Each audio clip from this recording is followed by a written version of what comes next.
vibration, we have to provide some external disturbance. In free vibration, only initial disturbance is provided. Only initial disturbance is provided. Only initial disturbance is provided.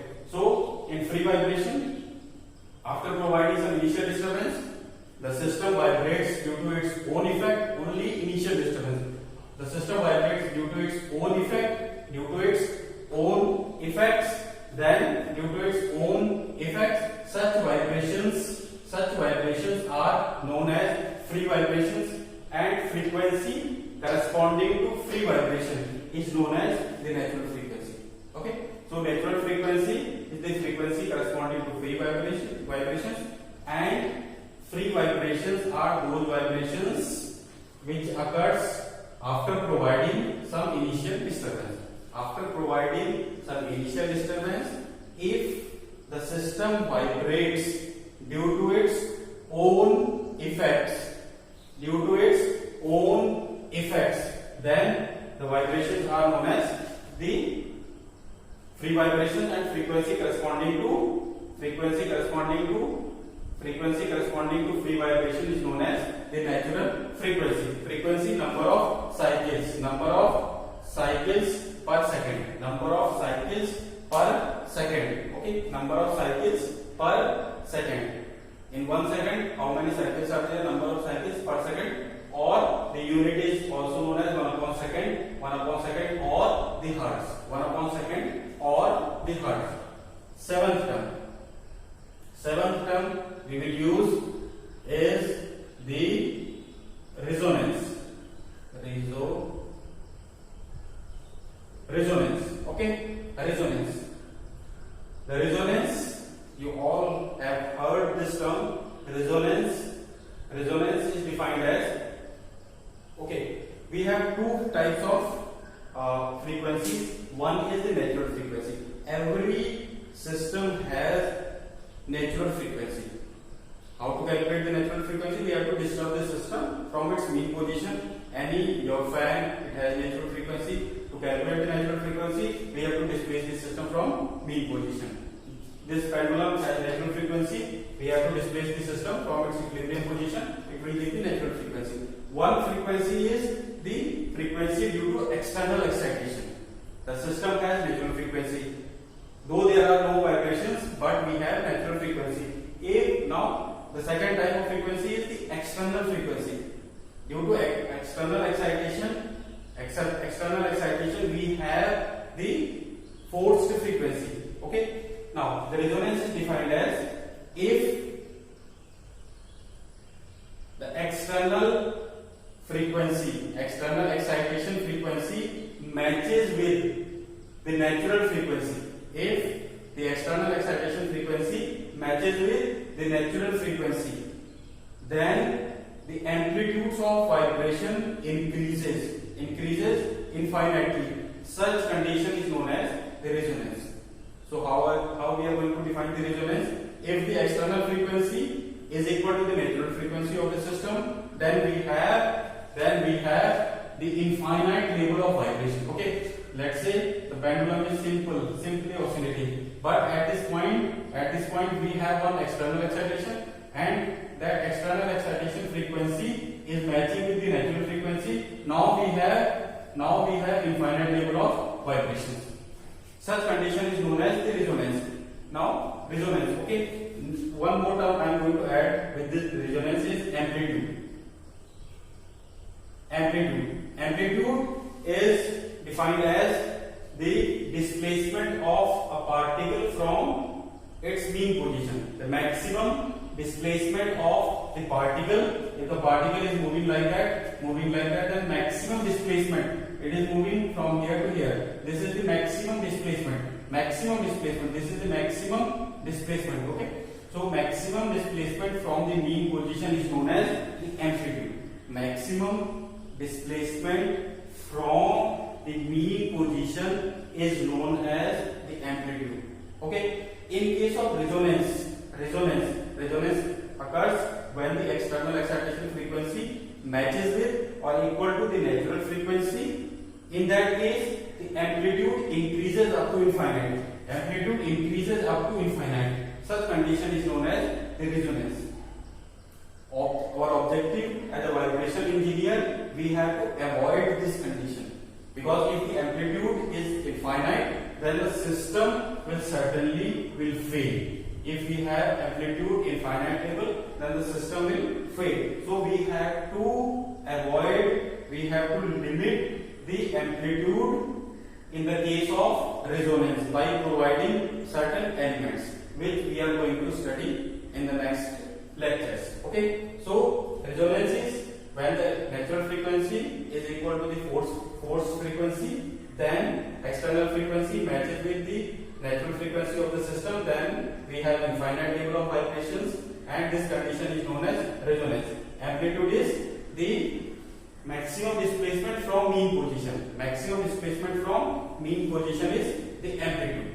Okay, clear? Next term we are going to use is the phase angle. Phase angle. Okay. Next term we are going to use phase angle. Okay. Now what is phase angle? Phase angle is the angle by which one wave leads or lags to the other wave.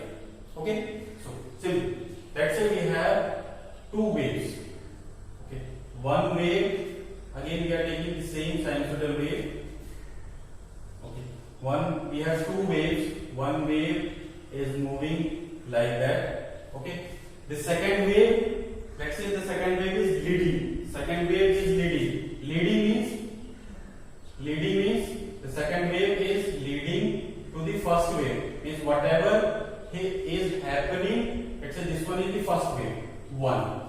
The second wave is leading. Leading means, let's say we are saying that this one is leading. Leading means it is everything is going to happen in this second wave will happen prior to first wave. Okay, so we are having such kind of wave, such kind of wave like this. Okay, this dotted wave is the second wave. Whatever is happening in the second wave is happening 90 degree before the first wave. Okay, means the second wave is leading to the first wave. First wave is lagging to the second wave. This leading and lagging is known as the phase angle. Okay, simple example we can take. Let's say we have two waves. X1 is equal to x1 a x1 sine omega t, and x2 the same one too. X2 sine omega t plus alpha. We can say plus alpha. This omega t plus alpha. This alpha is known as the phase angle. This alpha is known as the phase angle. From the equation, we can observe that whatever is happening in wave 2 is happening 90 degree before the wave 1. So we can say that wave 2 is leading. Wave 2 is leading by an angle of alpha to wave 1. Okay, so we can say that wave 2 is leading by an alpha angle to wave 1, which is known as the phase angle. Or in terms of first wave, we can say that wave 1 is lagging by an alpha angle to wave 2.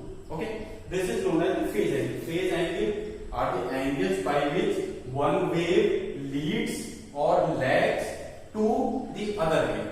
Okay, this is the phase angle. Next term we are going to use is the degree of freedom.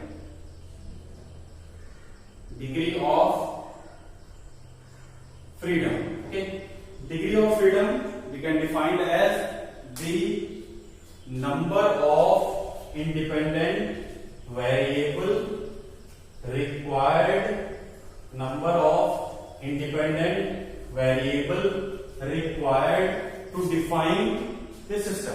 Okay, so we can define as degree of freedom number of independent variable required to define the system. In dynamics of machine we have seen that. Okay, we have calculated the degree of freedom. Okay, in terms of vibration we can say that degree of freedom is number of independent variable required to define the system or number of independent coordinates required to define the system. Okay, so let's say we are taking a pendulum. Okay, pendulum, this one mass m, stiffness. Now we have displaced this pendulum from its mean position. We have displaced the pendulum from its mean position. Okay, so to define the position of pendulum, we require only one variable, that is theta. Okay, with the help of theta we can define any position of the pendulum. Clear? We can define any position of pendulum by using a single variable theta. Okay, now we are taking the spring mass system. Spring mass system. Okay, so in this case we require, if we are displacing the system, we require only one variable. Let's say the variable is x. We require a single variable to define the system. Now the degree of freedom, we require one variable, means degree of freedom 1. Degree of freedom 1. We require only single variable to define the system. Let's say we have added another case. We have double pendulum system. Now we have the double pendulum system. Okay, what will happen if we are displacing this system? Let's say the pendulum 1 comes here and the pendulum 2 may go like this. So if we have two masses, mass m1, mass m2, then we require theta 1 and theta 2, because this mass m2 will move independently to mass m1. So we require two variables. So the degree of freedom is 2. Now same in case of the spring mass system. If we have two masses connected with two springs, mass m1, mass m2, then we require two independent variables to define the system. So the degree of freedom will be equal to 2. So this one is the degree of freedom 2, degree of freedom 1, number of independent variables required to define the system. We require one variable, so degree of freedom 1. We require one variable, so degree of freedom 1. We require two variables. Okay, let's say we can take another case in which we have two discs connected by shaft and disc is rotating. Okay, so we require theta 1 and theta 2, rotation. We require two variables to define the system. If we have required one another pendulum, the degree of freedom will be 2. Degree of freedom will be 3. Okay, so we can say that the number of masses equal to number of degree of freedom. We can say that. Okay, so or generally we can define as the number of independent variable required. To define this system is known as the degree of freedom. If we require single variable, then degree of freedom 1. If we require two variable to define the complete system, then we have 2 degree of freedom. Okay, these are the basic terms which we are going to use in this subject. First term, vibration, to and fro motion about the equilibrium position. Periodic motion are the kinds of vibration in which motion repeats itself after equal interval of time. Simple harmonic motion are the kinds of periodic motion in which acceleration is directly proportional to displacement, and acceleration is acting towards the mean position. Time period, time taken to complete one cycle. Frequency, number of cycles per second. Natural frequency, frequency corresponding to free vibration. Free vibration is when we require only initial disturbance. Okay, providing initial disturbance, the system is left to vibrate due to its own effect. Such vibrations are known as free vibration, and frequency corresponding to these vibrations are known as the natural frequency. Resonance is the when the external frequency matches with external force frequency matches with the natural frequency, then the amplitude of vibrations are very large in that case, and we have situation called resonance. Okay, amplitude is defined as the maximum displacement from the mean position. Phase angle are the angle by which one wave leads or lags to the other wave. Okay, leads means whatever happened in wave 2 will happen before in wave 1. Okay, degree of freedom, number of independent coordinates required, number of independent variables required to define the system is known as the degree of freedom. Resonance condition, as a vibration engineer, we have to take care of this resonance case, because whenever we will have resonance case, the system will certainly fail. So we have to take care of this case. Okay, this is it for today's lecture. Okay, thank you.